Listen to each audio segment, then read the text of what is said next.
What's good, Houston? We live. Texas is endowed in Houston Media Source. I'm Houston #1 TV producer, Dey-Nitty, and we have Crew Day on the set of People Politics. And we just gonna let y'all sit back, check out what they do. They from the city of New Orleans, here in Houston now, doing their thing, trying to start a catering service. They're cooking some good food, Creole style. Come on, check it out. I ain't gonna do too much talking. I'm just gonna bring the cameras, let y'all see what they doing. They cooking red beans and rice. They got, what type of pies is that over there? Y'all got Miss Coom over there today. What type of pies is that? Pecan pies. You got the pecan pie. They cooking fried chicken, red beans and rice. It's going down, Houston. If you ain't never been to New Orleans, we're gonna show you how you wish you would have been there before. Now, come on, talk to people for a minute, Miss Coom. I ain't gonna take too much of the time, but this is the lovely Miss Coom right here in the city of Houston. And just elaborate a little bit on what made you want to, decide to do a service like this here in the city. Basically, we're from New Orleans. We've come in about 3 years now. We're trying to basically establish ourselves. We've been doing this cooking for years, maybe about 10 years now. 10 years? Yes, Oh. and we're just trying to get a business established right now in the city, and hopefully we'll start out with the catering service. And if you all like our food, maybe we can pick up and improve from there. Okay, that's a beautiful thing. So we're gonna let you get back to your job. We're gonna Great. take you. I see you got the. Is that your husband? There? Yes, that's my husband. See, that's what I'm talking about. Family-owned business, husband and wife, they doing their thing. Can't we all just get along? God Right, bless you. amen. Thank you. Nice, huh?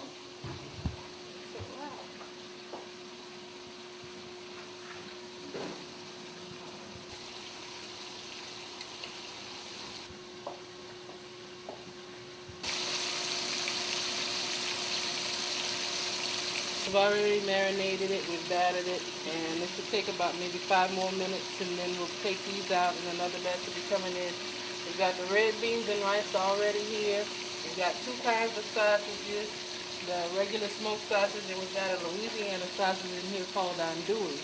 So, with the 2 flavors, we've got the regular New Orleans taste of the red beans and rice, but the little extra with the andouille to make the spice just right, so you'll know that it's Creole that you're trying.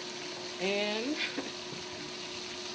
with the term Creole, this is a way of us living in Louisiana. It's a broken French dialect, which a lot of the black slaves had taken up and learned, because Louisiana was mostly a French-speaking town. So the black people weren't allowed really to read and learn like the other, I guess, Americans would at the time. But we learn how to speak and communicate through a language called Creole, which is actually a broken French. But it also, the term takes up the whole personification of what being black in Louisiana is. And it's a lifestyle, it's a way of cooking, it's a way of living. Just to be able to relax and enjoy life and know just the joy of living, basically.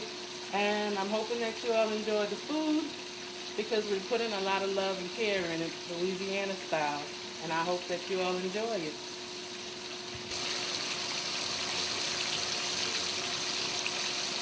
Trying to get you out of No, I'm not.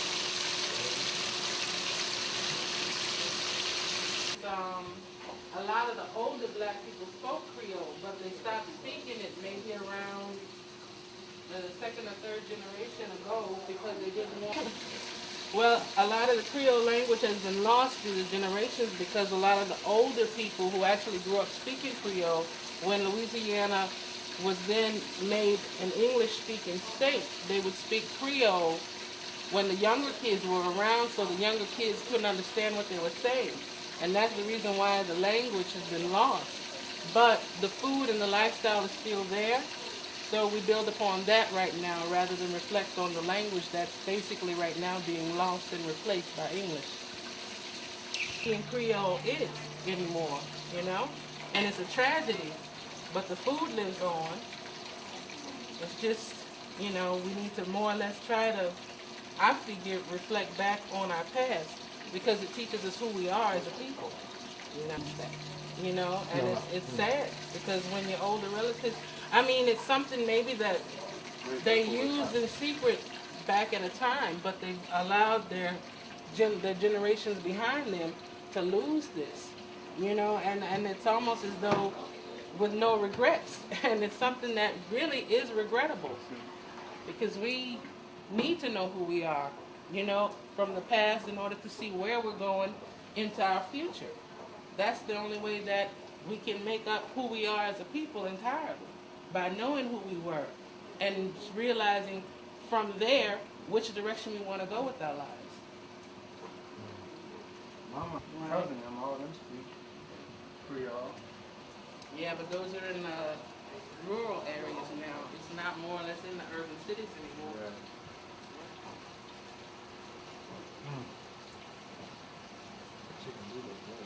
Chicken is good, beans are ready. I'm just ready to start serving now. Now, I think we might got to do a show with y'all. That got me feel like I'm at home now, bro. My mama gone, and daddy out there somewhere, but I hear about it. I know what you mean. Yeah, my mom died about 3 years ago. It'll be 4 years in September, and I tell you, it's not a day that goes by I don't think about her. So I know exactly what you mean. Okay.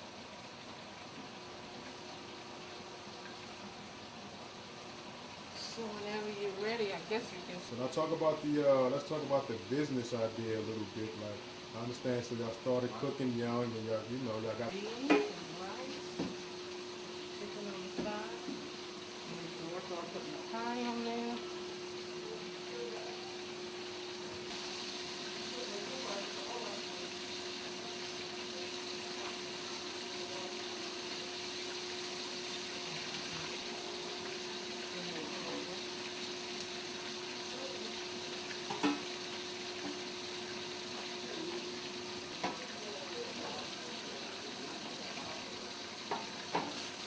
I don't know where we're gonna put that pie. I think I'm just gonna have to.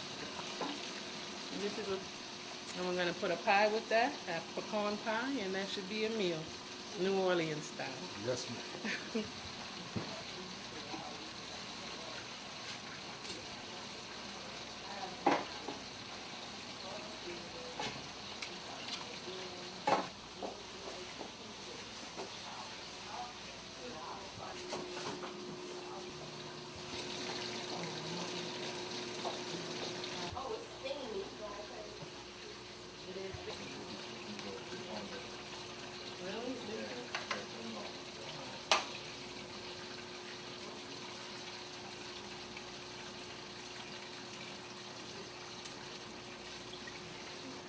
Plates leaving.